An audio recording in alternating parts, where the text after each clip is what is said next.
Hello very good morning बच्चों। मैं हूं डॉक्टर एन के भार्गव, योर बायोलॉजी फैकल्टी। और आज मैं आप सभी के बीच लेके आया हूं क्लास 12th बीएससी बोर्ड का क्वेश्चन पेपर एनालिसिस। और मुझे बताते हुए बहुत ज्यादा गर्व महसूस हो रही है कि इस बार के क्लास 12 के बीएससी बोर्ड में जितने भी क्वेश्चंस आए हैं, जी हां, आपने बिल्कुल सही सुना, जितने भी क्वेश्चन आए हुए हैं, चाहे वो ऑब्जेक्टिव हो, चाहे वो सब्जेक्टिव हो, चाहे वो लॉन्ग आंसर क्वेश्चन हो, चाहे फिर शॉर्ट आंसर क्वेश्चन, डिट्टो हमारे क्लास में पढ़ाए हुए पर डे के जो नोट्स दिए जाते हैं उससे हूबहू मैच कर रहे हैं। और ये मैं सिर्फ बोल नहीं रहा हूं, बल्कि मैं आपको आज ऑन क्लास ये प्रूफ करके भी दिखाने वाला हूं अपने नोट्स रेफरेंस से। तो बिना किसी लेट किए हुए अब हम लोग चलते हैं अपने टॉपिक के पास। तो सबसे पहले देखते हैं बच्चों कि इस बार का क्वेश्चन जो है वो क्या क्या आए थे। तो ये हमारा था क्लास 12th बीएससी बोर्ड का क्वेश्चन पेपर, जिसमें करीब करीब जो है 70 आपके ऑब्जेक्टिव क्वेश्चंस थे, 20 आपके शॉर्ट आंसर क्वेश्चन और 6 जो थे आपके लॉन्ग आंसर क्वेश्चन थे। कुल मिला के ये जो एग्जाम हुए थे ऑल ऑफ 70 मार्क्स का। तो ये हम लोग इसमें 70 जो आपके क्वेश्चंस ऑब्जेक्टिव के आए थे से उसमें से हमको 35 मार्क्स जो है ऑब्टेन करना था, 35 जो है हम लोग को क्या करना था, अटेम्प्ट करना था। तो देखते हैं सबसे पहला मोस्ट इंपॉर्टेंट क्वेश्चन। तो पहला क्वेश्चन कर रहा है, which of the following cells are found in the seminiferous tubules. बहुत बढ़िया, बहुत बेहतरीन question. Class 12th human reproduction first chapter जो हम लोग पढ़े थे, क्लास 12 का सबसे मोस्ट इंटरेस्टिंग चैप्टर उसी से आया हुआ है। और यह क्वेश्चन है male reproductive system. Male reproductive system में हम लोग जो सेमनीफेरस ट्यूब्यूल देखे थे, जो कि मेल के टेस्टिस में पाया जाता है, और उसके अंदर जो ट्यूब्यूल्स होता है जिसे हम लोग बोलते हैं सेमनीफेरस ट्यूब्यूल्स, उस सेमनीफेरस ट्यूब्यूल्स के अंदर कौन कौन से सेल होते हैं। चलिए, सबसे पहले ऑप्शन है सेरेटोली सेल्स, दूसरा ऑप्शन है इंटरस्टिशियल सेल्स, थर्ड ऑप्शन है स्पर्मेटोगोनिया एंड डी ऑप्शन है बोथ ए एंड सी। जल्दी जल्दी आंसर कमेंट करो, जल्दी से बताओ। 7 करोड़ का आंसर है बच्चों, आंसर हो जाएगा both A and the C, that is sertoli cells and spermatogonia. चलो हम लोग प्रूफ के साथ देखते हैं कि इज इट राइट और रॉन्ग। क्या सर उस समय से सिर्फ बातें कर रहे थे या रियली में क्वेश्चन ये आया था। अभी दिखाता हूं ऑन लाइव। ये देखो, ये हमारा क्वेश्चन है बच्चों, ये अपना मेल रिप्रोडक्टिव सिस्टम, और नीचे की तरफ हमारा आंसर है। और सेमनीफेरस ट्यूब्यूल्स जो होता है बच्चों, ये मेल के टेस्टिस में पाया जाने वाला स्ट्रक्चर होता है, जिसके अंदर आपके 2 तरह के सेल होते हैं। First one is spermatogonia cells and the third one is sertoli cells. और आपके सामने ये रहा आंसर, आप देख सकते हैं, ये हमारे सेमनीफेरस ट्यूब्यूल्स का कट सेक्शन है, और यहां पे spermatogonium cell and sertoli cells. Hence proved कि जो भी क्वेश्चंस आए हैं आपके क्लास 12 के एग्जाम से, वो हमारे डीटो नोट से आए हुए हैं। यस, अब हम लोग नेक्स्ट क्वेश्चन की तरफ बढ़ते हैं। सेकंड क्वेश्चन मोस्ट इंपॉर्टेंट, चलो जल्दी जल्दी रीड करो। क्या क्वेश्चन है, after how many months of pregnancy does the limbs and digits of foetus develop. Question बहुत बेहतरीन है। क्वेश्चन ये पूछ रहा है कि प्रेगनेंसी के किस मंथ में जो फिटस होता है उसके अंदर लिम्स एंड डिजिट्स का फॉर्मेशन होता है। आंसर क्या होगा, फटाक से आंसर बताओ। फर्स्ट क्वेश्चन का first option 1 month, 2 month, 3 month, 6 month. तो इसका होता है 7 करोड़ आंसर। आंसर है हमारा 2 मंथ। चलो हम लोग ऑन प्रूफ देखते हैं कि 2 मंथ्स कैसे हुआ। ये देखो, हमारे ये क्वेश्चंस जो है डायरेक्टली पूछा गया है नोट से, और मैं आपको यहां पे ये प्रूफ करने वाला हूं। ये देखिए, क्वेश्चन ये है कि किस मंथ में डेवलप होता है डिजिट्स। ये रहा हमारा answer, end of the second month, that is limbs and digits जो होते हैं ये हमारे सेकेंड मंथ में डेवलप होते हैं। और ये रहा answer, hence proved. Next question की तरफ देखते हैं बच्चों। नेक्स्ट क्वेश्चन क्या है, क्वेश्चन कह रहा है कि which of the following placental hormone is produced during pregnancy।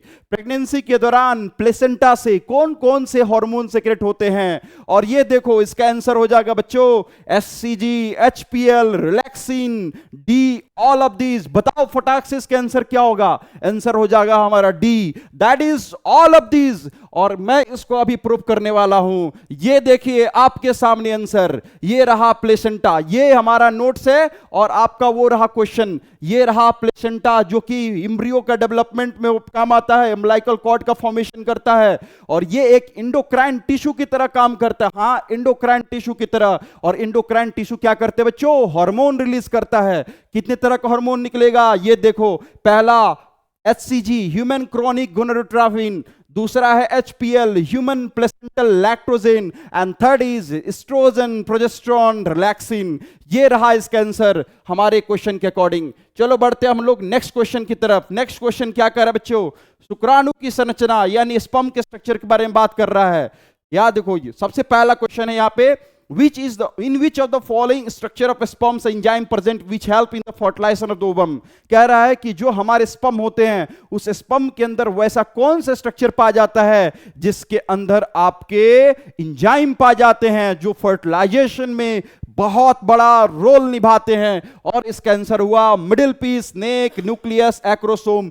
D is the correct answer. और मैं अभी आपको यह प्रूफ कर रहा हूं कि डी करेक्ट आंसर क्यों हुआ। ये देखिए, अगर हम नीचे की तरफ में जाएंगे तो यहां पे अपना स्पर्म के स्ट्रक्चर है, डायरेक्टली हमारे नोट से आंसर है। ये देखिए, this is the structure of the sperm. क्या क्या होता है ऊपर? प्लाज्मा मेम्ब्रेन की कवरिंग है। और यहां देख रहे हैं, this is part is called head, this part is called neck, this is called middle piece and this is called tail. तो जो हमारा हेड वाला पार्ट है, आप देख सकते हैं कि यहां पे न्यूक्लियस, ये न्यूक्लियस के जस्ट ऊपर, ये हेड वाले पार्ट में उसके ऊपर जो है एक्रोसोम दिखाई पड़ रहा है जिसके अंदर कुछ एंजाइम भरे रहते हैं। और इसका मेन काम होता है फर्टिलाइजेशन में मदद करना, एम्ब्रियो के अंदर ओवम सेल के अंदर पेनिट्रेट करने में हेल्प करना। ये रहा हमारा answer, acrosome is the right answer. और ये रहा आपका प्रूफ। चलते हैं, बढ़ते हैं हम लोग नेक्स्ट क्वेश्चन की तरफ। Very good. नेक्स्ट क्वेश्चन हमारा है, which of the following sales is haploid. बताइए इसमें से कौन सा सेल है वो हैप्लॉइड है। हैप्लॉइड वो होता है जिसके अंदर सिंगल क्रोमोसोम होते हैं, दैट इज एन न्यूक्लियस। हम लोग पढ़े थे 23 नंबर ऑफ क्रोमोसोम को हम लोग क्या बोलते हैं बच्चों? हैप्लॉइड बोलते हैं। और इसका ऑप्शन क्या है? Oogonia cells, primary oocyte, secondary oocyte, all of these. क्या होना चाहिए आंसर? जल्दी से कमेंट करो। आंसर हो जाएगा हमारा सेकेंडरी ओसाइट। चलो जल्दी से प्रूफ करते हैं सेकेंडरी ओसाइट आंसर कैसे हुआ। सर सिर्फ बातें भी कर रहे हैं कि रियली में ये अपने नोट से दिखाने वाले भी हैं। ये देखो, इसका आंसर सेकेंडरी ओसाइट हम पिक्चर के साथ एक्सप्लेन किए हैं क्लास 12th में। ये देखिए आंसर हो जाएगा, ये हमारा जो स्ट्रक्चर बनाया हुआ है, ये बनाया हुआ है फीमेल के अंदर जो ओजेनेसिस का प्रोसेस होता है, that is formation of the ovum cell. तो ओवम सेल का जो फॉर्मेशन होता है वो स्टेप बाय स्टेप होता है। कुछ जो प्रोसेस होती हैं वो एम्ब्रियोनिक स्टेज में ही हो जाती हैं, और कुछ प्रोसेस जो होती है वो प्यूबर्टी आने के बाद होती है। तो देख सकते हैं कि फीमेल में जो सेकेंडरी ओसाइट सेल होता है बच्चा, इसमें मियोसिस का प्रोसेस होता है और एक्चुअली में ये हैप्लॉइड हो जाते हैं। पहले आपके होते हैं ओगुनिया सेल्स, उसके अंदर माइटोसिस का प्रोसेस होगा, बहुत ज्यादा सेल डिवीजन होगा, संख्या बढ़ाया जाएगा, फिर उससे बनेगा diploid cells that is primary oocyte, जो कि प्रोफेज फर्स्ट में अरेस्ट हो जाता है। उसके बाद होता है उसमें मियोसिस फर्स्ट का प्रोसेस। क्या बनता है बच्चों? सेकेंडरी ओसाइट दिया हुआ है यहां पे, देख सकते हैं यहां पे हैप्लॉइड न्यूक्लियस है, एन न्यूक्लियस है, और ये हो जाएगा हमारा answer 7 crore. Very good. Next question की तरफ हम लोग बढ़ते हैं। अगला क्वेश्चन बहुत बेहतरीन है, कई बार मैंने क्लास में इसका डिस्कशन भी किया है, और ऐसे ऐसे कई सारे क्वेश्चन जो है हमारे यहां क्लास में डीपीपी के रूप में दिया जाता है। जब एग्जाम होते हैं तो ऐसे कई बार ऐसे क्वेश्चन का प्रैक्टिस कराया चुका हुआ है, और इस बात का ये प्रूफ है। क्वेश्चन क्या है बच्चा? ध्यान से पढ़िए। क्वेश्चन ये कह रहा है कि फीमेल के अंदर जो फॉर्मेशन होता है कॉर्पस ल्यूटियम का। अब आप सोच रहे होंगे कॉर्पस ल्यूटियम क्या है? सर हमारे सर ने तो नहीं पढ़ाया था, बट कोई बात नहीं, ये देखो अभी समझ में आ जाएगा। What is the main role of large amount of progesterone secreted by corpus luteum? Corpus luteum से कौन कौन से हार्मोन निकलते हैं, और कॉर्पस ल्यूटियम का मेन काम क्या होता है? सर कॉर्पस ल्यूटियम का जो हार्मोन निकलता है उसका नाम है प्रोजेस्टेरोन। क्या बोलते हैं? प्रोजेस्टेरोन। और उसका मेन काम क्या होता है? सर प्रोजेस्टेरोन का मेन काम होता है maintenance of endometrium of uterus. दूसरा option, maintenance of perimetrium of uterus, maintenance of myometrium of uterus, and last में नॉन ऑफ दीज। आंसर क्या होना चाहिए? आंसर होना चाहिए first, that is maintenance of endometrium of uterus. जब female में menstrual cycle पढ़ाया जा रहा था तो मैंने उस चीज को बहुत अच्छे से ग्राफिकल रिप्रेजेंट किया था, और मैं इस चीज को भी प्रूफ कर रहा हूं। ये लो, ये मेरा रहा नोट्स और इसका रहा आंसर। देख सकते हो फीमेल के अंदर मेंस्ट्रुअल साइकिल के कई सारे फेजेस होते हैं। उसी फेज में से जब आपके इंडोमेट्रियम का मेंटेनेंस किया जाता है तो उसको हम लोग बोलते हैं बच्चा कॉर्पस ल्यूटियम के थ्रू प्रोजेस्टेरोन। अब इसका आंसर हो गया, ये देख सकते हो, progesterone is necessary for further growth and thickening of the endometrium, and this is the right answer. मैंने ये बात प्रूव कर दिया कि ये क्वेश्चन डायरेक्टली मेरे नोट से आए हुए हैं। वेरी गुड, नेक्स्ट क्वेश्चन पढ़ते हैं। अगला क्वेश्चन क्या है बच्चों? What is it called when an embryo having more than 8 blastomeres is transferred to the uterus for the development? Question बहुत बेहतरीन है। क्वेश्चन ये पूछ रहा है बच्चों कि जब एम्ब्रियो में 8 सेल बन जाते हैं तब उसे हम लोग बोलते हैं मोरूला, और उसको जब हम यूट्रस के अंदर इंप्लांट करते हैं तब उसे हम लोग क्या बोलते हैं? Very simple answer sir, uterus के अंदर इंप्लांट कर रहे हैं तो क्या होना चाहिए? Intra uterine transfer. क्या होने चाहिए? Intra uterine transfer, IUT is the very simple answer. Question क्या है बच्चों? आंसर ऑब्जेक्टिव क्या दिया हुआ है? IVF, in vitro fertilisation, intra uterine device, zygote intra fallopian transfer, and last में ICSI। सबको एलिमिनेट करते हुए बी नंबर पर लगा दीजिए ठप्पा। B is the right answer, 7 crore. ये लो, नेक्स्ट क्वेश्चन की तरफ बढ़ते हैं। अब इसको हम लोग प्रूव करते हैं कैसे।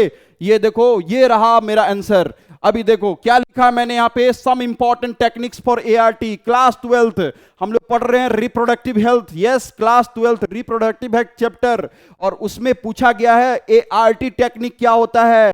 यानी सर अगर कोई फीमेल इनफर्टाइल है तो उसके लिए हम लोग अलग सारे टेक्निक्स इस्तेमाल करते हैं फर्टिलिटी के लिए। उसी में से सर आर्ट टेक्निक में बहुत सारे टेक्निक्स पढ़ना होता है, जिसमें सबसे पहला IUT, that is intra uterine transfer. स्पष्ट रूप से यहां पे मैंने आंसर लिखा हुआ है, और देखिए मैंने ये चीज हाईलाइट किया हुआ है। IUT का फुल फॉर्म क्या होता है? Intra uterine transfer. और ये लिखिए IUT, intra uterine transfer after 8 cell stage. Yes, 8 cell stage बनने के बाद फीमेल के यूट्रस के अंदर जब इसे ट्रांसफर कर देते हैं तो इसे हम लोग बोलते हैं intra uterine transfer, hence proved. Next question की तरफ बढ़ते बच्चों। नेक्स्ट क्वेश्चन क्या कर रहा है? नेक्स्ट क्वेश्चन है हमारा, बहुत बढ़िया। What is the raw material for decomposition called? Sir कौन सा रॉ मटेरियल है जिसका हम लोग डीकंपोजिशन करते हैं? बहुत अच्छा question, very very important question. Option देखिए, humus, inorganic substance, detritus and organic substance. क्या होना चाहिए आंसर? जल्दी कमेंट करो बच्चों, क्या होना चाहिए answer? C is the right answer, 7 crore. अभी देखिए इसका आंसर एक्सप्लेन करते हैं। और ये रहा मेरे नोट से सीधे पूछा गया आंसर कि आपके डेट्रिएट्स को हम लोग जो बोलते हैं बच्चों, वो एक्चुअली में उसके अंदर बहुत सारे ऑर्गेनिक सब्सटेंसेस होते हैं जिसको हम लोग आगे चल के डिकम्पोजिशन करते हैं, डेट्रीबोरस, एंड उसको आगे चल के हम लोग को ह्यूमस मिलता है, यानी उससे हम लोग को न्यूट्रिशन मिलता है। ये देख सकते हैं कि ह्यूमस जो होता है बच्चा एक तरह का ऑर्गेनिक रिच सॉइल होता है जो न्यूट्रिएंट्स का काम करता है प्लांट सॉइल के अंदर। ह्यूमिफिकेशन एक ऐसा प्रोसेस जिसके थ्रू ह्यूमस हम लोग ऐड करते हैं। और डेट्रिएट्स क्या होते हैं? डेट्रिएट्स वह होते हैं सर जो कि इन ऑर्गेनिक सब्सटेंसेस जो होते हैं, जो कॉम्प्लेक्स फॉर्म होते हैं, उसको ब्रेक डाउन करके सर सॉइल में ह्यूमस की मात्रा को ऐड करते हैं। It's a very important. Detritivores food chain के नाम से जानते हैं बच्चा। इसे क्या बोल देंगे? डेट्रिएट्स बोलेंगे। क्या बोलेंगे? डेट्रिएट्स, डेड ऑर्गेनिक मैटर जिसको आगे डिकम्पोज किया जाता है। देख सकते हैं सीधे हमारे नोट से आए हुए क्वेश्चन है। वेरी गुड, हम लोग बढ़ते हैं अब लोग नेक्स्ट क्वेश्चन की तरफ। तो C is the right answer. Next question है बहुत बढ़िया, what is secondary consumer called? Sir secondary consumer को किस नाम से जानते हैं? बहुत बढ़िया बच्चों, ये तो एकदम सिंपल क्वेश्चन है, क्लास 10th वाले बच्चे भी अटेम्प्ट कर सकते हैं। हम लोग पढ़ चुके हैं फूड चेन। क्या पढ़े थे? Food chain. कौन किसको खाएगा, कौन किसको खाएगा? जल्दी कमेंट करो, कौन किसको खाएगा? What is called food chain? Sir who is it whom? कौन किसको खाएगा? आप सबसे पहले पढ़े थे सनलाइट होता है, कौन लेता है बच्चा? प्लांट्स सबसे पहले प्रोड्यूसर्स। प्लांट्स को कौन खाता है? बोलिए जल्दी कमेंट कीजिए। प्लांट्स को खाएगा deer, that is primary consumers. और प्राइमरी कंज्यूमर्स डीर को कौन खाता है? बोलिए लैन क्या होता है? Secondary consumers. But sir primary carnivores. This is the right answer. What is secondary consumers called? आपके सामने आंसर है बच्चों, primary carnivores. B is the correct answer. लगा दो 7 करोड़। Very good. अब देखते हैं इसका हम लोग एक्सप्लेनेशन कि हमारा जो प्राइमरी कार्निवोरस कैसे हुआ। बहुत अच्छा क्वेश्चन है, बहुत बेहतरीन क्वेश्चन है। नेक्स्ट क्वेश्चन की तरफ हम लोग बढ़ते हैं बच्चों। बहुत अच्छा क्वेश्चन है, इसका सीधा क्वेश्चन हमारे नोट से मिला हुआ है, मैं आपको भी प्रूव कर दूंगा। नेक्स्ट क्वेश्चन की फिलहाल हम बढ़ते हैं हम लोग। नेक्स्ट क्वेश्चन हमारा बहुत बढ़िया क्वेश्चन ये है बच्चों कि what are those called which obtain energy and nutrition from the breaking down dead organic matter और डेट्रिएट्स, व्हाट इज कॉल्ड? अभी थोड़ा देर पहले बच्चों डिस्कस किए, this is called detritivores. Yes, detritivores वो होते हैं जो कि डेड ऑर्गेनिक मैटर को डिकम्पोज करते हैं। Yes, this is called detritivores. Earthworm, farmers friend known as detritivores. Very simple answer, बहुत अच्छे बहुत अच्छे बहुत अच्छे। नेक्स्ट क्वेश्चन है बच्चों, which of the following is the pollinating agent of ophrys? Sir हम लोग क्लास 12th में ऑर्गेनिज्म एंड पॉपुलेशन एक बहुत बेहतरीन चैप्टर है, उस चैप्टर में हम लोग पढ़ चुके हैं sexual deceit. Yes sir, sexual deceit. और वहां पे पढ़े थे सर एक बीज होता है जो पॉलिनेशन का काम करता है। अब वो फ्लावर के अंदर वैसा स्ट्रक्चर ही फॉर्म होता है जिससे वो अपना फीमेल समझ के अट्रैक्टेड हुआ आता है और वहां पे जाके वो पॉलिनेशन कराता है। तो क्वेश्चन ये पूछ रहा है, which of the following is the pollinating agent of ophrys? Answer क्या होने चाहिए? Wasp, humming birds, species of bees and bat. Answer क्या होने चाहिए बच्चा? और स्पीसीज ऑफ बीज। बहुत बेहतरीन क्वेश्चन है, मैं इसका आंसर आपको दिखा रहा हूं। Species of bees, sexual deceit. अभी देखिए थोड़ी देर पहले चर्चा किए थे, secondary consumers known as primary consumers, that is lion. अब रहा हमारा आंसर सर, सेक्सुअल डिसीट क्या होता है? बहुत बढ़िया, चैप्टर हमारे पास में है, अभी आपको दिखाता हूं कि सेक्सुअल डिसीट क्या होता है। ये देखिए, ये रहा आपका proof, sexual deceit. Sexual deceit, yes, ये देखिए ओफायरस। ओफायरस क्या एक तरह का ऑर्किड है, एक तरह का फ्लावर है सर, जिसमें क्या होता है? पॉलिनेशन होता है। किसके थ्रू? बीज के थ्रू, बीज मधुमक्खी के थ्रू। ये देखिए स्पष्ट रूप से लिखा हुआ है, male bees pseudocopulates, yes, pseudocopulates with its and pollination with the flower in the process. Simple सी बात है, इसका आंसर हो गया प्रूफ। अब हम लोग चलते बच्चों नेक्स्ट क्वेश्चन की तरफ। अगला क्वेश्चन क्या कह रहा है? अगला क्वेश्चन क्या कह रहा है? Which of the following processes decreases population density? What is population density? अगर किसी भी एरिया में पॉपुलेशन डेंसिटी निकालना होता है तो अपने को क्या क्या चाहिए? सबसे पहले इमिग्रेशन, कितने लोग बाहर से हमारे देश में आए, दैट इज इमिग्रेशन। उसके अलावा सर वहां पे कितने लोग नए लोग जन्म लिए हैं, that is birth rate. Sir उसमें से निकाल देंगे, माइनस कर देंगे। किसको माइनस कर देंगे सर? डेथ रेट को। कितने लोग मर गए या फिर कितने लोग वहां से कहीं दूर चले गए, दैट इज इमिग्रेशन। तो हमारा जो नेट निकलता है बच्चों, उसे हम लोग बोलते हैं पॉपुलेशन डेंसिटी। क्या बोलेंगे?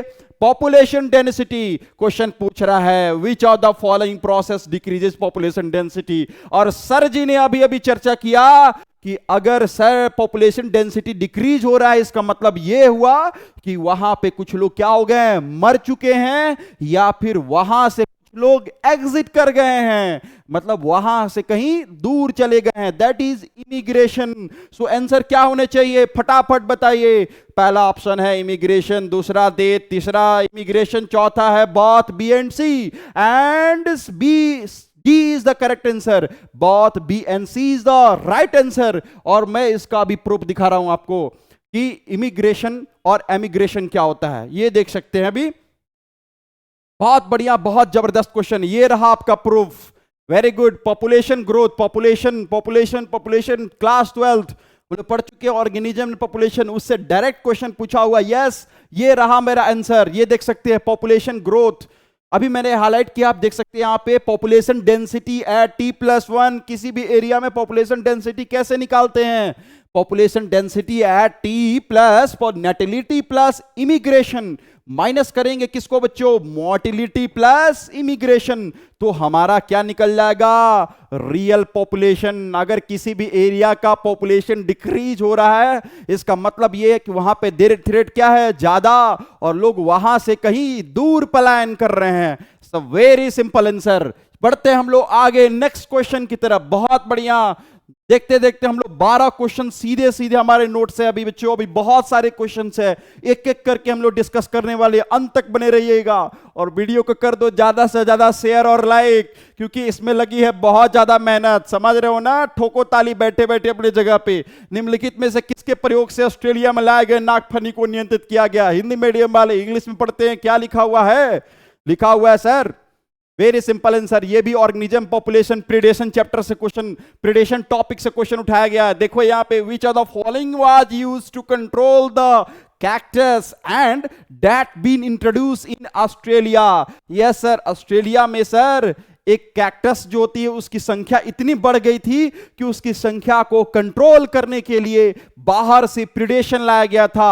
और यह बात हो रही है सर ऑस्ट्रेलिया की 1920 की, और इसको मैं प्रूफ के साथ दिखाने वाला हूं। ये एग्जांपल सीधे सीधे एग्जांपल से उठाया गया, ये क्वेश्चन मेरे नोट्स के एग्जांपल से। ये देखिए क्या दिया हुआ, पहला ऑप्शन मॉथ, दूसरा है कैलाट्रोपिस हाइटोफैगस इंसेक्ट्स, 3 नंबर क्या बचा, वायरस। आंसर क्या होना चाहिए बताइए फटाक से, आंसर क्या होना चाहिए, जल्दी जल्दी कमेंट कीजिए। ये देखिए इसका आंसर, ये रहा इसका एक्सप्लेनेशन और आंसर।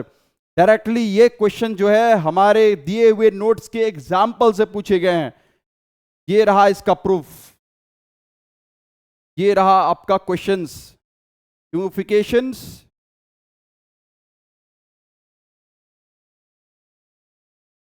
क्वेश्चन ये है बहुत बढ़िया।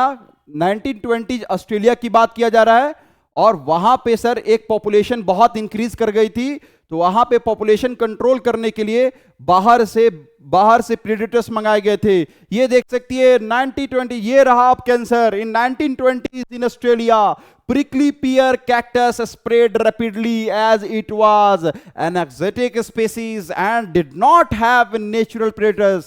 ये एक ऐसी स्पेसीज थी जो बाहर से आई थी, और उस हैबिटेट में इस स्पेसीज के लिए कोई प्रेडेटर्स नहीं था, तो इसकी संख्या धड़ल्ले से बढ़ने लगी। तब बाद में जाके इसके लिए प्रेडेटर्स का इलाज किया गया, प्रेडेटर्स लाया गया, तब इसकी संख्या को क्या किया गया, कंट्रोल। और ये बात है, और ये जो है बच्चा प्रेडेटर्स क्या था, फाइटोफाइगस प्लांट्स, यानी ऐसा प्लांट्स जो किसको खाता है, ऐसा ऑर्गेनिज्म जो किसको खाता है, प्लांट्स को खाता है, phytophagous insect. C is the correct answer. Next question है लाइकेन। यस, लीचेंस हम लोग पढ़ चुके हैं। What is lichens? Lichen example है सर म्यूचुअलिज्म का। किस चीज का एग्जांपल है? म्यूचुअलिज्म का। हम लोग बात कर चुके हैं। Algae plus fungi, yes. Symbiotic relationship, yes, class 10 से पढ़ते आ रहे हैं। एल्गी प्लस फंगाई जब एक साथ सिम्बायोटिक रिलेशनशिप में कोएग्जिस्ट करते हैं, जहां एक दूसरे को फायदे पहुंचाते हैं, कोई किसी को नुकसान नहीं करता है, और इस तरह के रिलेशनशिप को क्या बोलते हैं? जल्दी से कमेंट कर दो, क्या बोलेंगे बच्चों? इस तरह का रिलेशनशिप जो होता है उसे बोलते हैं हम लोग, क्या बोलते हैं? बोलते हैं सर म्यूचुअलिज्म। क्या बोलेंगे? म्यूचुअलिज्म। यस। अब इसका रहा आंसर, ये देखो इसका आंसर, म्यूचुअलिज्म किसे बोलते हैं। बहुत सिंपल क्वेश्चन है, कई बार क्लास में इसका हम डिस्कस कर चुके हैं। म्यूचुअलिज्म क्या होता है? ओके ओके ओके, म्यूचुअलिज्म आ जाओ जल्दी से। म्यूचुअलिज्म बहुत सिंपल क्वेश्चन है, हम लोग आगे की तरफ देखते हैं। जैसे ही इसका आंसर मिलता है मैं आपको प्रूव कर दूंगा। बहुत सारे इसमें पीडीएफ बड़े हुए, बट मैं आपको सही सही प्रूव करने वाला हूं, डोंट वरी। हम लोग आगे की तरफ बढ़ते हैं। आंसर होगा इसका mutualism. A is the correct answer. Very good. Next question कह रहा है नेक्स्ट क्वेश्चन कह रहा है बच्चों, बहुत अच्छा है क्वेश्चन। कह रहा है which of the following is are responsible for pneumonia in humans. बहुत बढ़िया chapter, class 12 human health and disease. Very favourite topic, very favourite chapter. Human health and disease में टॉपिक दिया हुआ है सर निमोनिया। निमोनिया कैसे cause होता है? यहां पे देखिए पैथोजन का नाम लिखा हुआ है। सबसे पहला नाम क्या दिया हुआ है? Streptococcus pneumoniae. Yes, streptococcus pneumoniae. Second one is salmonella. Third one is haemophilus influenzae. And D option दिया हुआ both, A and C. So answer होना चाहिए हमारा streptococcus pneumoniae, and C is the option haemophilus influenzae. So इसका answer क्या होना चाहिए बच्चों? Both A and C is the correct answer. जो भी बच्चे अभी देख रहे हैं, जो पहले मुझसे पढ़ चुके हैं, उनको यह बात पता चल रहा होगा कि सर ने उनके लिए क्या मेहनत किया है, और वो चीज आज प्रूफ हो चुका है। बच्चों इसका हम लोग प्रूफ देते हैं। ये देख सकते हो हीमोफिलस इन्फ्लुएंजा, जो कि एक तरह का बैक्टीरियल डिजीज है। ये देख सकते हो, ये इसका रहा आंसर। One second.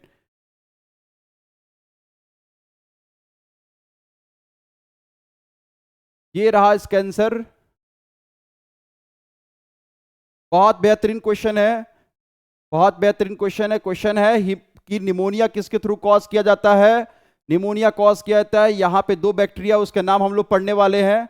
बैक्टीरिया का नाम है हीमोफिलस इन्फ्लुएंजा एंड स्ट्रेप्टोकोनिमोनी। अभी ये मिल नहीं पा रहा है, बट मैं आपको अभी प्रूव कर दूंगा ये चीज की क्वेश्चन के आंसर कहाँ आ रहा है। नेक्स्ट क्वेश्चन की तरफ हम लोग बढ़ते हैं बच्चों। नेक्स्ट क्वेश्चन क्या है, बहुत बेहतरीन। नेक्स्ट क्वेश्चन क्या रहा है बच्चों कि what type of organism is the pathogens responsible for malaria. Sir malaria किस वजह से होता है, इसके लिए कौन सा रिस्पॉन्सिबल होता है। मलेरिया नाम तो सुने ही होंगे। मलेरिया क्या होता है बच्चा बताइए, मलेरिया क्या होता है सर बताइए, कौन से मच्छर काटने की वजह से होता है।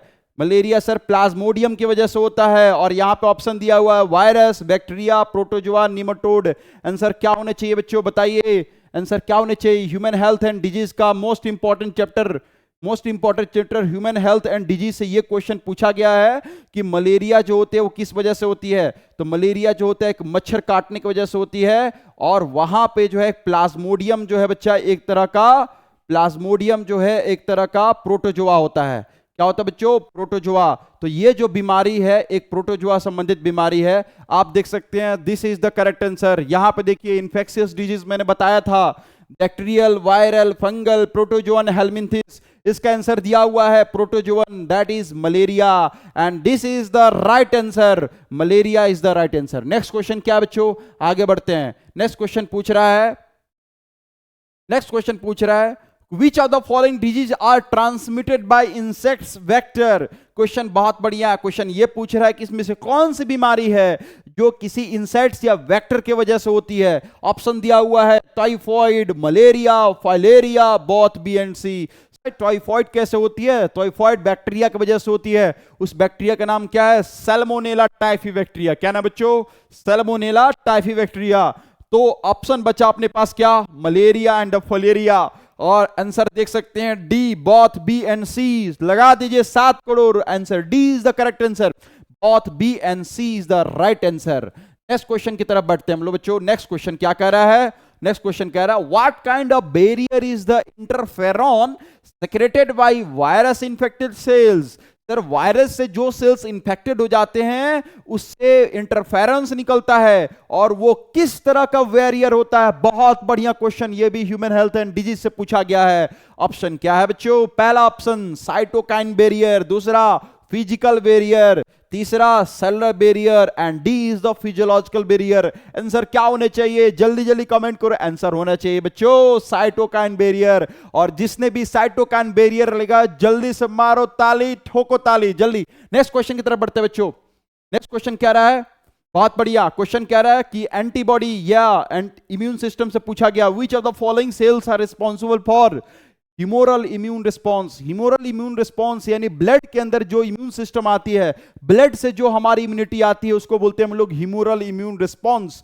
और ह्यूमोरल इम्यून रिस्पॉन्स किसकी वजह से आता है बच्चों, एंटीबॉडी की वजह से। और एंटीबॉडी कौन बनाता है, B lymphocyte. Yes, A is the correct answer, B lymphocyte is the right answer. ये देख सकते हैं हम लोग इसको करते हैं प्रूफ। सबसे पहले ये देखेंगे ह्यूमोरल इम्यून रिस्पॉन्स। ये देखिए आपके सामने आंसर है humoral immune response.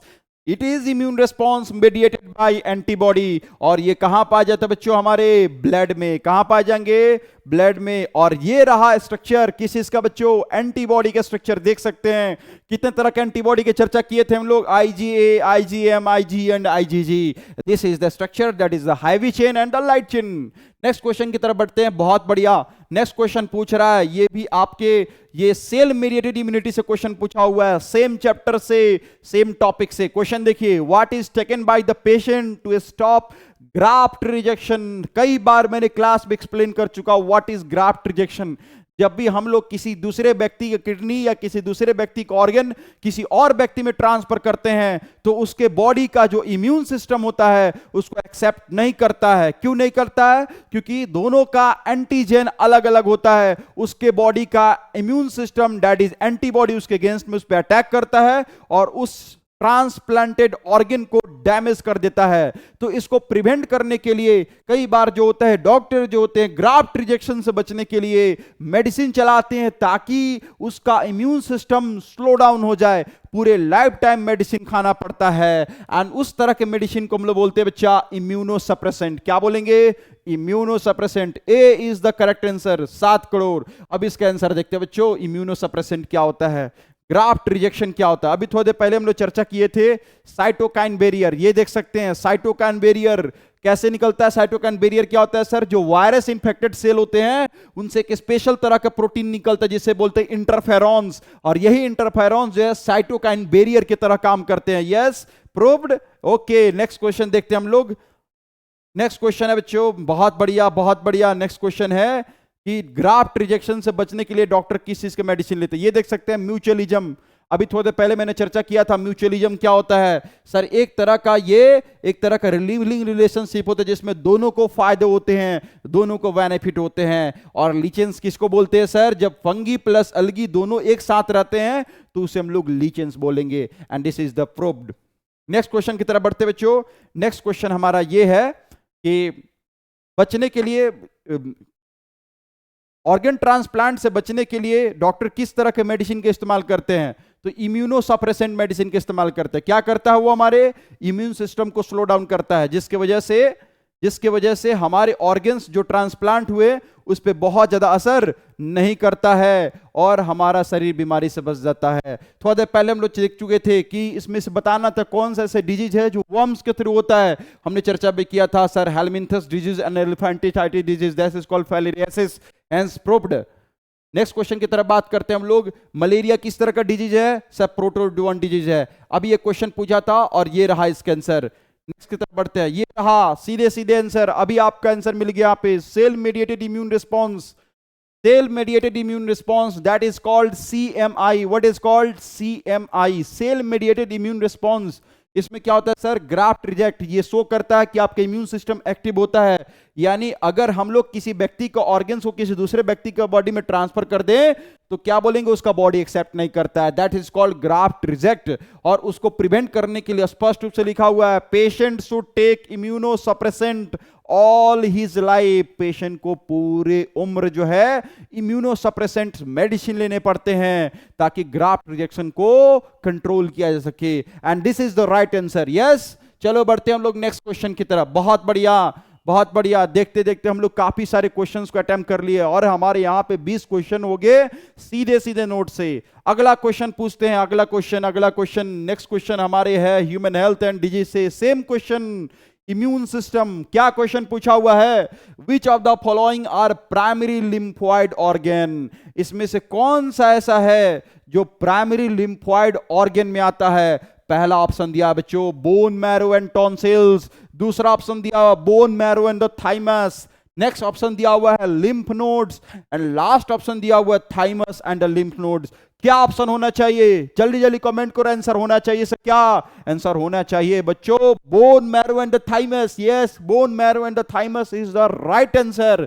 Bone marrow क्या होता है सर? हमारे बोन के अंदर पाए जाने वाले कुछ सेल्स होते हैं जिससे हमारे ब्लड सेल्स बनते हैं, that is RBC, WBC, platelets. Sir ये बोन मैरो से बनते हैं। सर ये एक लिम्फोइड ऑर्गन होता है जो हमारे बॉडी में इम्यून सिस्टम को मजबूत करता है। एंड थाइमस, थाइमस कहां पाया जाता है? हम लोग बड़े सर केमिकल कंट्रोल कोऑर्डिनेशन पढ़ चुके हैं हम लोग। थाइमस एक तरह का ग्लैंड होता है जो हमारे चेस्ट रीजन में पाया जाता है और ये प्राइमरी स्टेज में सर इम्यूनिटी बनाने का काम करता है, लेकिन जैसे जैसे एज बढ़ता है ये डिजेनरेट करते जाता है। So thymus is the primary lymphoid organ and B is the right answer. 7 crore hence proved. और इसका देखते हैं बच्चों एक्सप्लेनेशन कि हमारे नोट्स में ये कहां दिया हुआ है कि थाइमस एक तरह का लिम्फोइड ऑर्गन होता है। Thymus is the lymphoid organ. मैं अभी आपको ये प्रूव करके दिखा रहा हूं कि थाइमस एक तरह का लिम्फोइड ऑर्गन होता है। बहुत बढ़िया, बहुत अच्छा क्वेश्चन है ये। Cytokine barrier, lymphoid organ. 1 second, कोई ना, मैं जैसे ही आगे आगे बढ़ते रहेंगे, जैसे ही हमको क्वेश्चंस मिलेंगे मैं आपको आंसर दिखाते चलूंगा और प्रूव करते। ये लीजिए, आ गया हमारे सामने primary lymphoid organ, answer proved. Primary lymphoid organ क्या क्या दिया बच्चों? यहां पे देखिए bone marrow and the thymus, bone marrow and the thymus is the right answer, hence proved. Next question की तरफ बढ़ते बच्चों। नेक्स्ट क्वेश्चन क्या हमारा? क्वेश्चन ये है कि और if a person blood group is A B, अगर किसी व्यक्ति का ब्लड ग्रुप ए बी है, क्या है blood group A B, what would be his her genotype. Sir ये क्वेश्चन जो पूछा हुआ है principle of inheritance and variation, class 12 के जेनेटिक्स से क्वेश्चन पूछा हुआ है और टॉपिक है हमारा कोडोमिनेंस। क्या टॉपिक है बच्चों, कोडोमिनेंस। वैसा जिसमें दोनों एलील अपने आप को क्या करते हैं बच्चों, एक्सप्रेस करते हैं, दोनों अपने आप को नेक्स्ट जनरेशन में शो करते हैं, उसको क्या बोलते हैं, कोडोमिनेंस। क्या बोलते हैं बच्चों, कोडोमिनेंस। तो यहां पे दिखाई दे रहा है ए बी, 100% सर यहां पे ए बी होगा और बी भी एलील एक्सप्रेस करेगा, तो आंसर क्या हो जाएगा, डी। तभी तो इस पर्सन का ब्लड ग्रुप क्या है, ए बी। यहां पे देखिए, यहां पे आई सबस्क्रिप्ट ए है एंड आई है, आई अपने आप को एक्सप्रेस नहीं करता है, तो इस पर्सन का ब्लड ग्रुप क्या होगा, ओनली ए। इसका ब्लड ग्रुप क्या होगा, ओनली बी। इसका ब्लड ग्रुप क्या होगा बच्चों, इसका ब्लड ग्रुप ओ, नथिंग, गोल, अंडा, जीरो। यहां पे देखिए D number, A and B दोनों है सर, इसलिए इस पर्सन का ब्लड ग्रुप क्या हो जाएगा, ए बी। और मैंने क्लास में इसके लिए पूरा एक टेबल बनाया था और एक एक करके सारे बच्चों को इस पे डाउट्स क्लियर कराया था, मैंने क्वेश्चन भी इस पे कराए थे और मैं आपको ये प्रूफ करने वाला हूं। और ये देखिए इसका आंसर, जस्ट 1 सेकेंड, आंसर हो जाएगा both A and B, both A and B दोनों अपने आप को एक्सप्रेस करेंगे। This is the example of codominance, this is the example of बच्चों कोडोमिनेंस। ये देखिए आपके सामने ये खुल गया है टॉपिक, क्या बच्चों, कोडोमिनेंस। क्या लिखा हुआ है, ध्यान से देखो, कोडोमिनेंस, आवाज दूर दूर तक जानी चाहिए, कोडोमिनेंस। यस, यहां पे लिखा हुआ allele from parents 1, allele from parents 2, genotype of the offspring, and last table में क्या लिखा हुआ है, blood type of the offspring.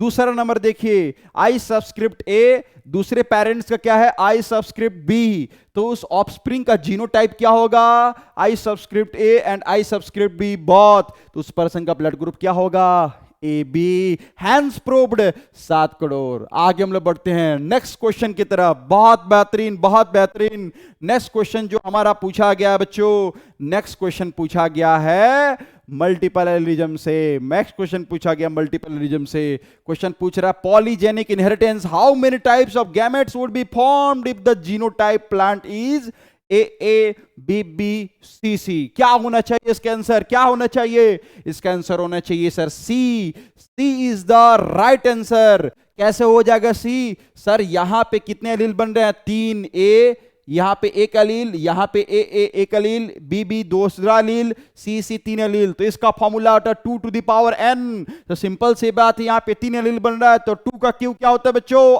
8। Answer हो जाएगा 8 and this is the right answer. Polygenic inheritance से ये क्वेश्चन डायरेक्ट पूछा हुआ है। नेक्स्ट क्वेश्चन की तरफ बढ़ते हैं। अगला 24 नंबर क्वेश्चन कह रहा है बच्चों, which of the following is not a chromosomal disorder.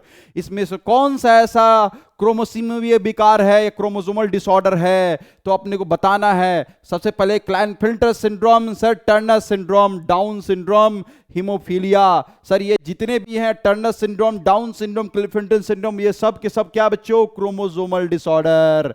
यहां पे देखिए ये हो गया अपना haemophilia. Haemophilia is not a chromosomal disorder, इसको अपने को कर देना है right. D is the correct answer, haemophilia is the right answer. ये एक तरह का क्रोमोसोमल नहीं बल्कि मेंडेलियन डिसऑर्डर है और ये बात प्रूफ हो चुका है, मैंने क्लास में पढ़ाया, मैं इसको अभी आपको दिखाने वाला हूं। ये देखिए, ये रहा इसका आंसर। अभी थोड़ी देर पहले हम लोग चर्चा किए थे पॉलीजेनिक इनहेरिटेंस। यस, यानी क्वेश्चन पूछा था, ये देखिए कुछ ऐसा ऑप्शन दिया हुआ था, ए ए बी बी सी सी। मैंने पूछा था कि कितने गैमेट्स बनेंगे और ये इसका answer 2 to the power n, यानी 2 का Q 8।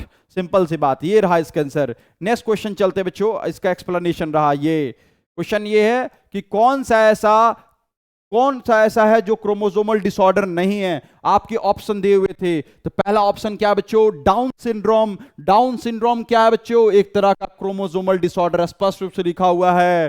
Common example of chromosomal disorder that is down syndrome. क्या होता है इसका फिनोटाइप, 2n+1, दैट इज, इसमें नंबर ऑफ क्रोमोसोम की संख्या कितनी होती है बच्चों, 47। एक क्रोमोसोम इसमें क्या हो जाते हैं, बढ़ जाते हैं। और यही हमारा था आंसर। बहुत बढ़िया, बहुत बढ़िया। और ये क्वेश्चन डायरेक्ट पूछा हुआ है। ये देखिए क्या दिखा हुआ है यहाँ पे, टर्नर सिंड्रोम। टर्नर सिंड्रोम भी किस में आते हैं बच्चों, क्रोमोसोमल डिसऑर्डर में आते हैं। तो बच गया लास्ट में क्या अपना, बच गया लास्ट में हीमोफीलिया, जो कि किस में आते हैं बच्चों, हीमोफीलिया आता है मेंडेलियन डिसऑर्डर में।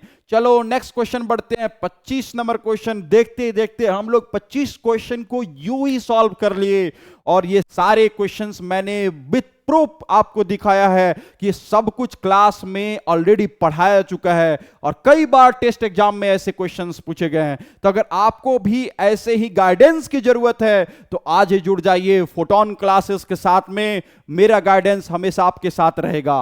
I am always ready for my students. Which of the following, in which of the following animals does sex determination depends on the number of chromosome set? कह रहा है क्या इसमें कि इसमें से कौन सा ऐसा जो है जो कि नंबर्स पे डिपेंड करता है, इसमें कौन सा ऐसा ऑर्गेनिज्म है जिसमें सेक्स डिटर्मिनेशन जो होता है वो नंबर्स के आधार पे डिपेंड करता है। यानी जितना नंबर ऑफ क्रोमोसोम होगा उसी आधार पे वो मेल होता है या फिर फीमेल होता है। बच्चों याद कीजिए, हम लोग पढ़े थे chapter principal of inheritance and variation, उसमें लास्ट पढ़े थे हम लोग क्या, sex determination in the honeybee, sex determination in the birds, sex determination in the human beings। तो ये रहा आपका answer, sex determination in the honeybee. तो हनीबी में क्या होता है, क्रोमोसोम की संख्या के आधार पे अगर क्रोमोसोम की संख्या 32 होती है तो इसका मतलब ये हुआ कि वो डिप्लॉयड है, और डिप्लॉयड होगा तो वो फीमेल भी होगी। लेकिन अगर क्रोमोसोम की संख्या आधा होती है, हाफ होती है,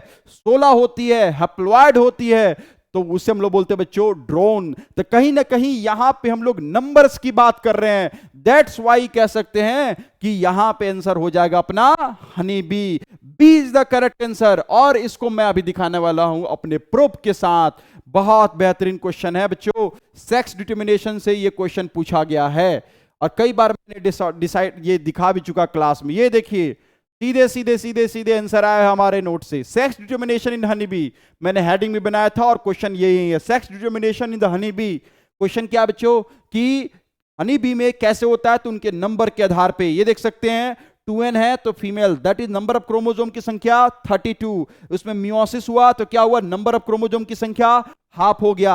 अगर नंबर ऑफ क्रोमोसोम की संख्या हाफ है तो क्या बोल देंगे उसे, मेल। यानी ये जो है नंबर्स डिसाइड कर रहे हैं कि वो ऑर्गेनिज्म क्या होगा, मेल या फीमेल, ना कि टाइप ऑफ क्रोमोसोम। हमारे ह्यूमन बींग्स में क्या होता है, X X and X Y, ये डिसाइड करते हैं कि मेल होगा या फिर फीमेल। लेकिन हनी बी में क्या हो रहा है, नंबर्स डिसाइड कर रहे हैं। Very good answer, very good. Next question की तरफ बढ़ते हैं हम लोग। अगला क्वेश्चन क्या कह रहा है बच्चों, अगला क्वेश्चन कह रहा है which of the following law is based on monohybrid cross. बहुत बढ़िया, इसमें से कौन सा ऐसा लॉस दिया हुआ है जो मोनोहाइब्रिड क्रॉस पर डिपेंडेंट है। बहुत बढ़िया, और हम लोग पढ़ चुके हैं क्लास 11th, चैप्टर का नाम है principle of inheritance and variation.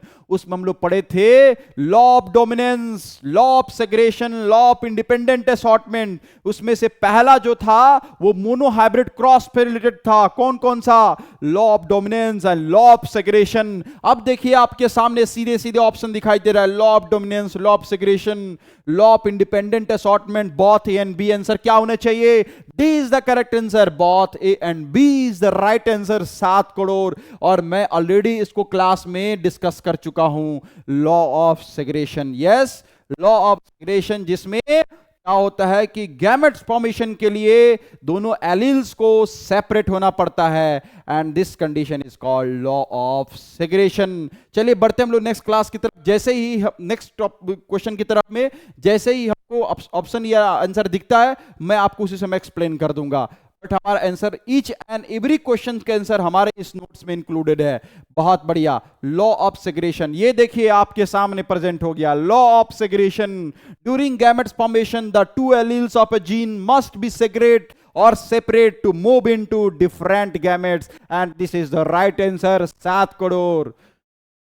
बहुत बढ़िया, नेक्स्ट क्वेश्चन की तरफ बढ़ते हैं बच्चों। नेक्स्ट क्वेश्चन क्या कह रहा है, नेक्स्ट क्वेश्चन कह रहा है fossils are found in which type of rocks. Fossils जो होते हैं किस तरह के रॉक्स में पाए जाते हैं। बहुत बढ़िया, क्वेश्चन आंसर देखिए, sedimentary rocks, metamorphic rocks, igneous rocks, and all of this. Answer क्या होना चाहिए sir, A is the correct answer, sedimentary rocks is the right answer. 7 crore, बहुत बढ़िया, बहुत बढ़िया क्वेश्चन।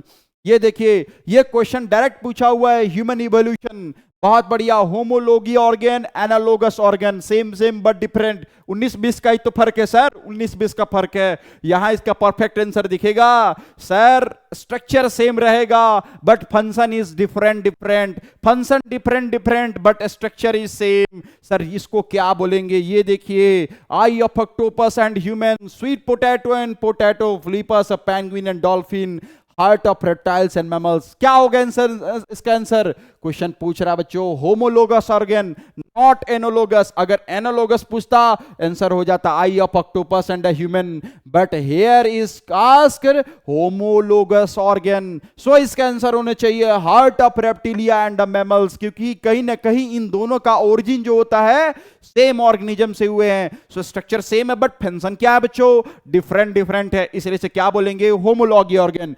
बहुत सुंदर, बहुत सुंदर। नेक्स्ट क्वेश्चन क्या पूछ रहा है? Which of the following viruses has receive reverse transcriptase enzyme. इसमें से कौन सा ऐसा वायरस है जिसके पास में रिवर्स ट्रांसक्रिप्टेज एंजाइम पा जाता है? बहुत बढ़िया। क्वेश्चन आंसर देखिए, TMB, bacteriophage, HIV and all of these हम लोग पढ़ चुके हैं। एचआईवी ह्यूमन इम्यूनो वायरस, जो कि आगे चल के क्या कॉज कर रहा था? एड्स कॉज कर रहा था। और ये एक तरह का रेट्रो वायरस डिजीज है। किस तरह का वायरस है बच्चा? रेट्रो वायरल डिजीज होता है एड्स। सो आंसर क्या होने चाहिए? एचआईवी। Yes, HIV. 7 करोड़ लगा दीजिए आंसर। नेक्स्ट क्वेश्चन की तरफ बढ़ते बच्चों। अगला क्वेश्चन है बहुत बढ़िया। क्वेश्चन पूछ रहा है sir, human health and disease में लास्ट में हम लोग पढ़े थे alcohol and drug abuse. Yes, याद आ रहा होगा, alcohol and the drug abuse. मैंने उस समय भी बोला था कि इससे 1 या 2 क्वेश्चन फिक्स रहते हर बार एग्जाम में। और देखिए, बहुत गर्व की बात है कि इस बार 1 नहीं 2 नहीं बल्कि 3-3 4-4 question alcohol and drug abuse से डायरेक्टली पूछे गए इस बार के बीसीबीए बोर्ड के एग्जाम में। और ये बात मैं आपको प्रूव करने वाला हूं अपने नोट्स के साथ में। क्वेश्चन क्या रहा? विच of the following drugs interfere with transport of dopamine. Yes sir, जो डोपामिन होता है उसके जो ट्रांसपोर्ट सिस्टम उसको इंटरफेयर कौन सा ड्रग्स करता है? कौन सा ड्रग्स है जो यूफोरिया कॉज करता है? कौन सा ड्रग्स जो होता है जो हैलुसिनेशन कॉज करता है? क्वेश्चन का आंसर होना चाहिए ए नंबर ऑप्शन निकोटीन, दूसरा hashish, 3 number option morphine and last is cocaine. Yes, cocaine नाम तो सुना ही होगा। यस बच्चों, कोकेन। क्या होना चाहिए आंसर? इसका आंसर क्या होना चाहिए? जल्दी जल्दी कमेंट करो। D is the correct answer, cocaine is the right answer. 7 crore. और मैं इसको अभी प्रूव करने वाला हूं। कोकेन, यस, गाना तो सुना ही होगा, कोका कोका, उसी से याद रखना है, कोकेन। यस। और ये देखिए, ये जो है क्वेश्चन डायरेक्टली एग्जाम में पूछा गया और ये रहा मेरे नोट्स में भी, कोकेन। तो जोरदार बजा दी ताली, बैठे बैठे अपनी जगह पे ठोको ताली। Yes, cocaine. कोकेन क्या करे? Erythroxylum coca, native of the South America. कहां से आया बच्चों? साउथ अमेरिका से। और स्पष्ट रूप से लिखा हुआ है it interferes with dopamine transport, hence proved. ये डोपामिन ट्रांसपोर्ट को इंटरफेयर करता है और ये बात मैंने अभी आपको प्रूव कर दी। नेक्स्ट क्वेश्चन की तरफ बढ़ते हैं। और हम लोग कर दिए सर 30 क्वेश्चन को यूं ही चुटकियों में सॉल्व कर दिए। एक क्वेश्चन और देखते हैं। Which vitamin content increases due to conversion of milk into curd? Question बहुत बढ़िया है। कह रहा है कि कौन सा विटामिन कंटेंट इंक्रीज हो जाता है, बढ़ जाता है जब हम लोग दूध को दही में बना देते हैं। जब हम लोग दूध में थोड़ा सा इनाकुलम दही मिक्स कर देते हैं तो दूध से बन जाता है दही। और ये किस बैक्टीरिया की वजह से हो रहा था? लैक्टोबैसिलस। नाम तो सुना ही होगा। यस, लैक्टोबैसिलस बहुत बढ़िया बैक्टीरिया बच्चों, हर जगह काम आता है लैक्टोबैसिलस। आपके गट के लिए बहुत बेहतरीन होता है। तो ये जो लैक्टोबैसिलस बैक्टीरिया है ये मिल्क को कन्वर्ट कर देता है कर्ड में। और आंसर क्या होगा? Vitamin B12। D is the correct answer. 7 crore. और ये क्वेश्चन डायरेक्टली मेरे नोट से आ चुका है। और ये देखिए, मैं इसको अभी अभी आपको प्रूफ करने वाला हूं। विटामिन B12 दैट इज, जब हम लोग दूध से दही बनाते हैं तो वहां पे दूध को कन्वर्ट कर दिया जाता है किसमें बच्चों? दही में। और वो क्या करता है? उसमें विटामिन B12 इंक्रीज कर देता है, जिससे उसकी क्वालिटी क्या हो जाती है? इंप्रूव हो जाती है। बहुत बढ़िया, बहुत बढ़िया। क्वेश्चन के आंसर रहा, 1 सेकेंड। ओके, कोई बात नहीं, मैं इसको धीरे धीरे आगे बढ़ते जा रहे हैं। मैं इसको, ये देखिए, ये रहा मेरा answer, lactobacillus. Yes, lactobacillus that is lactic acid bacterium. LAB, yes sir, LAB चर्चा कर चुके हम लोग। लैक्टोबैसिलस क्या करता है? It also increase vitamin B12 in the curd. हमारे दही के अंदर सर विटामिन B12 को ऐड कर देता है। जैसे ही हम लोग दूध से दही बनाएंगे तो उसमें विटामिन B12 की मात्रा बढ़ जाएगी। कौन करेगा? लैक्टोबैसिलस। Hence proved. अब चलते हैं हम लोग नेक्स्ट क्वेश्चन की तरफ। बस थोड़ा सा, अब हम लोग 31 क्वेश्चन 32 क्वेश्चन कंप्लीट कर चुके हैं। अब हम लोग बढ़ेंगे सर 2-3 क्वेश्चन आगे और करना है। 35 क्वेश्चन हमको अटेम्प्ट करना था, और ये वैसे तो 70 में 70 क्वेश्चन हमारे पूरे नोट से आए हुए हैं, पूरे के पूरे क्वेश्चन ही नोट से आए हुए हैं, लेकिन अपने को अटेम्प्ट करना 35, तो मैं आपको प्रूव कर रहा हूं 35 क्वेश्चन। ये देखिए, ये दिया है बच्चों क्वेश्चन, ये बहुत बढ़िया है। कह रहा है which of the following is the blood cholesterol lowering agent. Question बहुत बेहतरीन है। इसमें से कौन सा है जो हमारे ब्लड कोलेस्ट्रॉल को लो कर देता है? अगर आपके ब्लड में कोलेस्ट्रॉल की मात्रा बहुत बड़ी हुई है तो हम लोग क्या लेते हैं जिससे ब्लड कोलेस्ट्रॉल लो हो जाता है? ऑप्शन है statin, cyclosporin, antibiotic and streptokinase. आंसर क्या होना चाहिए? आंसर क्या होना चाहिए? ये लीजिए इसका प्रूफ। आंसर क्या होना चाहिए? ब्लड कोलेस्ट्रॉल लोअरिंग एजेंट के रूप में किसे जाना जाता है? और ये रहा आपका आंसर। आंसर ये है स्टैटिन। Hence proof. देख सकते हैं बच्चों कि जो आपके ब्लड में जो कोलेस्ट्रॉल की मात्रा बड़ी होती है उसके लिए हम लोग स्टैटिन यूज करते हैं। क्या यूज करते हैं बच्चों? स्टैटिन। आंसर लिखा हुआ है, देख सकते हैं। स्टैटिन जो है ब्लड कोलेस्ट्रॉल लोअरिंग एजेंट के रूप में इस्तेमाल होता है, और यह एक ईस्ट से तैयार किया जाता है, ईस्ट से बनाया जाता है। यस, ओके, नेक्स्ट क्वेश्चन की तरफ बढ़ते हैं। यस, क्वेश्चन क्या है बच्चों? क्वेश्चन कह रहा है मैच द फॉलोइंग। बहुत बढ़िया, और इसका सारा इकट्ठा आंसर हमारे नोट से सामने आपको प्रूव कर रहा हूं। एक तरफ लिखा हुआ है cyclosporin A, statin, streptokinase, butyric acid. दूसरे तरफ दिया हुआ column B, produce by fungus, produce by yeast, produce by bacteria and produce by fungus. आंसर क्या होने चाहिए? ये लीजिए 7 करोड़। सीधे सीधे क्वेश्चन पूछा हुआ है। ये देखिए आपके सामने स्ट्रेप्टोकाइनेज। स्ट्रेप्टोकाइनेज जो कि एक बैक्टीरिया से बनाया जाता है, नाम से ही साउंड आ रहा है स्ट्रेप्टोकोकस। Yes, streptokinase. क्या काम होता है इसका सर? ब्लड वेसल्स के अंदर क्लॉट बस्टर की तरह काम करता है। किसी भी तरह का अगर कोगुलेशन होता है, थ्रोम्बोसिस होता है, तो उसको ब्रेक डाउन करके रास्ता को क्लियर करता है। सीधे सीधे ये बैक्टीरिया से निकाला जाता है। अभी थोड़ा देर पहले पढ़े सर स्टैटिन। स्टैटिन किसे निकाला जाता है सर? ईस्ट से। नेक्स्ट है साइक्लोस्पोरिन, किसे निकाला जाता है सर? फंगस से। तो 3 का आंसर तो अपना सीधे सीधे लड़ गया। लास्ट में बच्चा जो बच गया उसको वहां पे लगा दो, और आंसर हो जाएगा 7 करोड़। बहुत अच्छा। अभी थोड़ी देर पहले सर स्टैटिन किससे निकलता है बताइए? स्टैटिन निकलता है सर ईस्ट से। स्ट्रेप्टोकाइनेज किससे निकलता है सर? बैक्टीरिया से। साइक्लोस्पोरिन किससे निकलता है सर? साइक्लोस्पोरिन निकलता है फंगस से। लास्ट में क्या बच गया अपना? Butyric acid. ये क्या हो गया? इनकरेक्ट है। इनकरेक्ट आंसर क्या हो गया बच्चा? डी, क्योंकि ये गलत दिया हुआ है। नेक्स्ट पढ़ते हम लोग। विच of the following cyanobacteria fixes atmospheric nitrogen. कौन सा ऐसा बैक्टीरिया है जो एटमॉस्फेरिक नाइट्रोजन को फिक्सेट करता है? ये भी सीधे क्वेश्चन हमारे एग्जाम में आया हुआ है, हम लोग पढ़ चुके हैं। साइनोबैक्टीरिया जिसको हम लोग ब्लू ग्रीन एल्गाई के नाम से भी जानते हैं। किस नाम से बच्चों? Blue green algae. ये देखिए बहुत सुंदर cyanobacteria that is known as blue green algae. Autotrophic microbes होता है सर जो नाइट्रोजन फिक्सेशन करने काम करता है। एग्जाम्पल क्या दिया हुआ है? Anabaena, Nostoc and Oscillatoria. बहुत बढ़िया आंसर।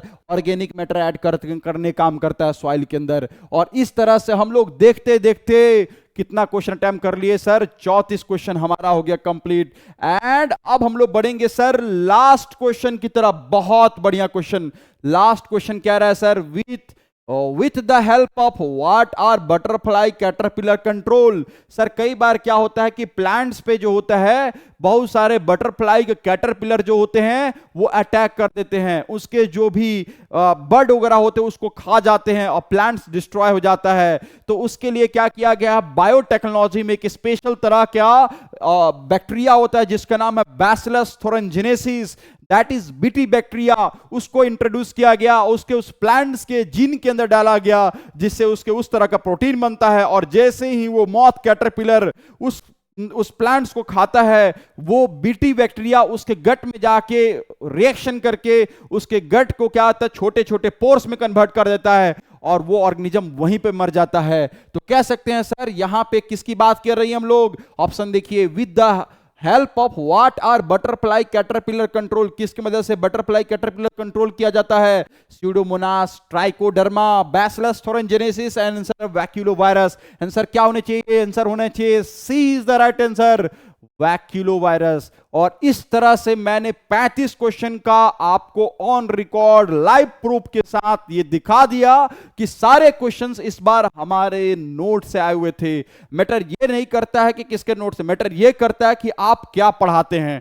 मैं शुरू से मेरा एक ही मोटो रहा है, क्लास में एनसीईआरटी कराना, डायग्राम बेस्ड क्वेश्चन कराना और पर डे पीवाईक्यूज, साथ में उन लोगों का डीपीपी प्रोवाइड करना। अगर ईच एंड एवरीथिंग अगर कराया जाता पर डे क्लास में तो मेरा पूरा उम्मीद है कि एक भी क्वेश्चंस आपके छूटने वाले नहीं है। दूसरी चीज, ये नोट्स जो है सिर्फ और सिर्फ जो है आपके बिहार बोर्ड या सीबीएसई बोर्ड के लिए नहीं है। ये मेरा नोट्स यूनिवर्सल है, चाहे वो बिहार बोर्ड हो, चाहे सीबीएसई बोर्ड हो, चाहे फिर आप एक ड्रॉपर स्टूडेंट हो। अगर आप ये नोट्स पढ़ के आप क्वेश्चन अटेम्प्ट करते हो तो मेरा 100% गारंटी है कि एक एक क्वेश्चन आप अटेम्प्ट कर पाओगे। यस, और मैं ये बात प्रूव कर चुका हूं। यस, अब हम लोग चलते बच्चों सब्जेक्टिव क्वेश्चन की तरफ। ये रहा अपना 35 क्वेश्चन ऑब्जेक्टिव का।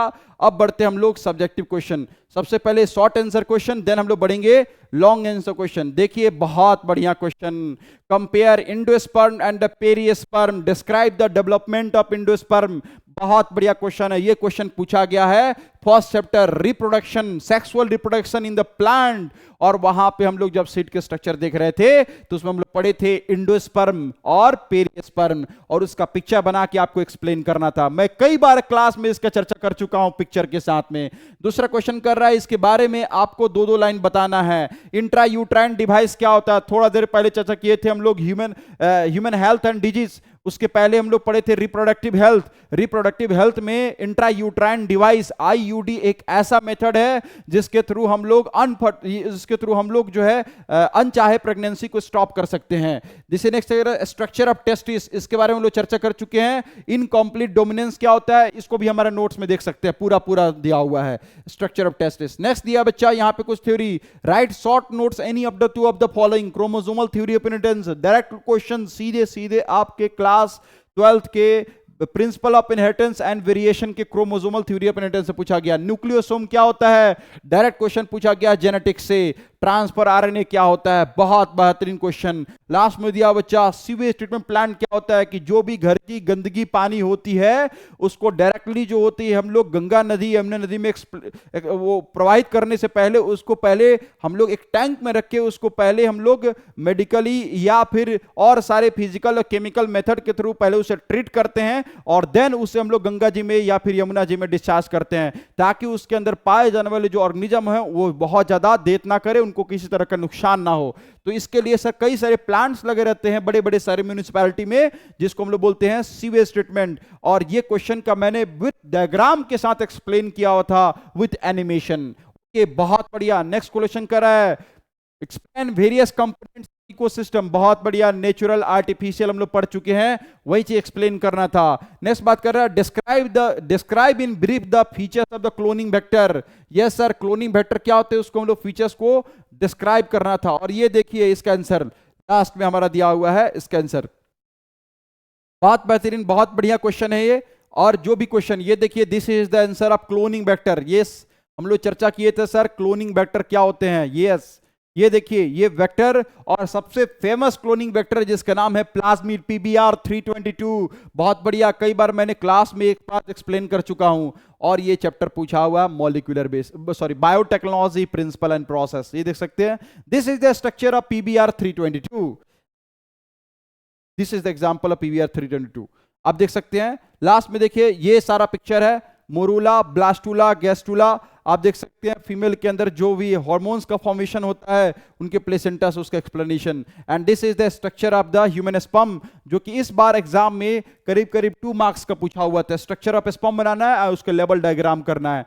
तो इस तरह से आप देख सकते हैं कि फाइनल हमारा चाहे ऑब्जेक्टिव हो, चाहे वो सब्जेक्टिव हो, चाहे लॉन्ग हो, चाहे शॉर्ट हो, सारा क्वेश्चन इस बार हमारे नोट से दिया हुआ है। आई होप आप लोगों को मेरी मेहनत पसंद आ गई होगी। अगर ऐसे ही आपको मेरे साथ जुड़े रहना है तो आप हमारे यहाँ फोटोन क्लासेस में आके ज्वाइन कर सकते हैं। अगर आप मेरे से पर्सनली मिलना चाहते हैं तो वहां पे आके मिल सकते हैं। आप मेरा कांटेक्ट नंबर नोट कर सकते हैं 7857018593। You can call on this number. Thank you so much and एक बार जोरदार तालियों के साथ स्वागत करें, क्योंकि इस बार बहुत गर्व के साथ जो है सारा के सारा क्वेश्चन जो है हम लोगों ने ऑन लाइव रिकॉर्ड प्रूव किया है।